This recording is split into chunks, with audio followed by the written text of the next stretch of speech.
Gas cutter দিয়ে shutter সহ একাধিক লোহার গেটের তালা কেটে দুঃসাহসিক ডাকাতি ইটাহারে। রবিবার এই ঘটনায় ব্যাপক চাঞ্চল্য ছড়িয়েছে ইটাহারের চৌরঙ্গি মোড় এলাকায় জাতীয় সড়কের ধারের একটি বেসরকারি গোল্ড লোন সংস্থার অফিসে। সংস্থার ভেতরে লোহার ওয়ার্ল্ড গ্যাস কাটার দিয়ে কেটে লুট প্রায় কয়েক কোটি টাকার সোনার অলংকার, উদ্ধার গ্যাস সিলিন্ডার। স্থানীয় এক সবজি ব্যবসায়ী বিষয়টি প্রথমে নজরে আসে। জানা গিয়েছে পেছনের জঙ্গল দিয়ে সংস্থার দোতলার গ্রিল কেটে প্রথমে ভিতরে প্রবেশ করে দুষ্কৃতীরা।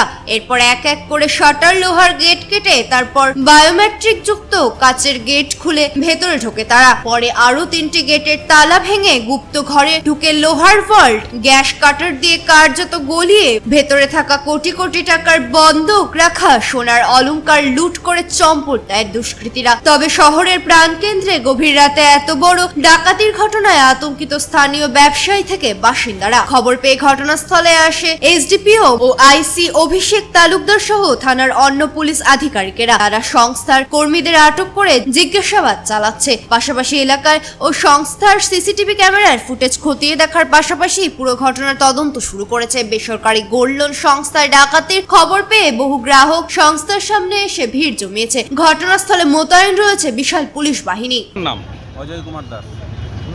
কেন এসছেন এখানে? শুনলাম যে ডাকাতি হয়েছে কোথায় হয়েছে? এই চৌরাস্তায় একদম কোপারি কিসের ওটা? বলল তো আপনারা তো এখানেই ব্যবসা করেন, মানে একটা একদম প্রাণকেন্দ্রে, চৌরাস্তার প্রাণকেন্দ্রের পাশেই ট্রাফিক ফাঁড়ি, তার পাশে এত বড় একটা ডাকাতি রাতের অন্ধকারে, বৃষ্টি পড়ছিল রাতে। কতটা আতঙ্কিত, কিভাবে দেখছেন বিষয়টা? আতঙ্কিত তো অবশ্যই। কতটা আতঙ্কিত, কিভাবে দেখছেন বিষয়টা? আতঙ্কিত তো অবশ্যই, সাধারণ লোক আমরা তো ব্যবসা করে খাই।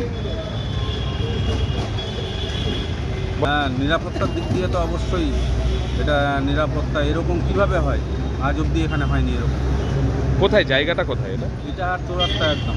শুনলেন কি এসে শুনছি বলে ডাকাতি হয়েছে পিছন দিয়ে। এটা কি সোনা দানা রাখে গোল্ড লোনের? বলল তো মানে চৌরাস্তা এরকম আগে কখনো হয়েছে? আমার তো মনে পড়ে না। তো আপনাদের দাবি কি জানাবেন ব্যবসায়ী হিসাবে স্থানীয়? আমরা নিরাপত্তা চাই, আর প্রশাসন যারা এই ঘটনা ঘটিয়েছে তাদের তো অবশ্যই শাস্তি।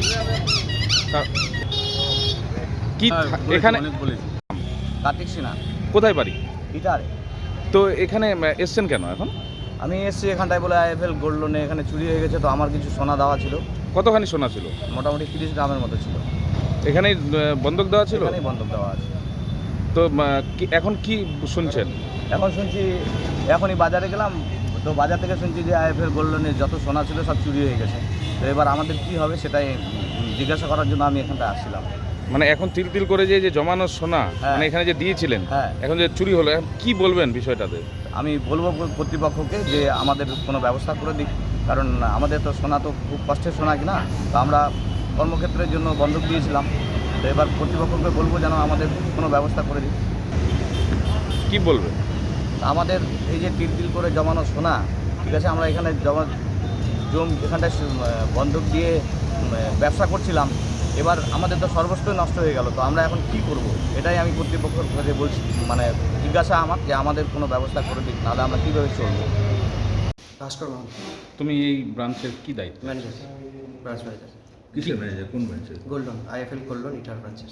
কি হয়েছে এখানে রাত্রি ঠিক সকালবেলা আমি খবর পেলাম, ঠিক আছে, রাত্রেবেলা এখানে রবারি হয়ে গেছে, ঠিক আছে। আর সকাল 6টার সময় খবর পেয়ে তারপর হুড়মুড় করে আমি বাড়ি কালিয়াগঞ্জ থেকে এসে দেখি যে সত্যি হয়েছে। তারপরে আমরা থানায় খবর দিলাম। কাকে দেখলেন এসে, কিভাবে হয়েছে ঘটনা? এসে তো আমি পুলিশ সমেত এসেছি, কারণ আমার রাস্তায় টাইম লেগেছে, বাকিরা আরও আগে এসছে। তো এসে পুলিশ সমেতে এসে দেখলাম যে শাটার কাটা, সকাল থেকে ওখান থেকে শাটার কাটা, গেটগুলো লকগুলো ভাঙা, ভল্টের গেট ভাঙা, ঠিক আছে, আর ভল্টোরও ভাঙা। টোটালটাই তদন্তের উপর নির্ভর করবে, বাকিটা পুলিশ তদন্ত করছে। কি হয়েছে, কি খোয়া গেছে কিছু বোঝা যাচ্ছে? কতটা কি খোয়া গেছে, লুট হয়েছে?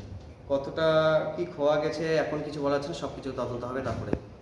ইটাহার থেকে দিবাকর মজুমদারের রিপোর্ট, কুলিক নিউজ।